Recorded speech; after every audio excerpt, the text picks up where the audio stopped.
আসসালামাইকুম, শুভ সকালের শুভেচ্ছা রইল।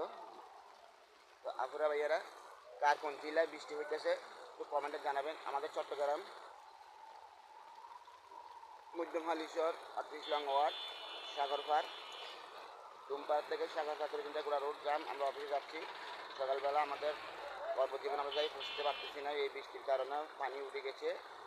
তো সরকারের কাছে অনুরোধ জানানো যাচ্ছে দ্রুত রোডের কাজগুলো করার জন্য, নাশিগুলো পরিষ্কার করার জন্য বলা হয়ে যাচ্ছে। একটা সাজাদ ভাই, আমিন কচুর ভাইয়ের জন্য কথাটা বলা যাচ্ছে, অনুরোধ যাচ্ছে। আশা করি দ্রুত রোডের কাজটা শুরু করবেন। নাসি অথবা ড্রেন ওগুলো পরিষ্কার করার জন্য চেষ্টা করবেন। তো ভালো লাগলে ভিডিওটা লাইক কমেন্ট শেয়ার করবেন, তো আমাদের দেখা শুরু করে দিবেন। ধন্যবাদ। আর কার জেলা থেকে বৃষ্টিপাত সেটাও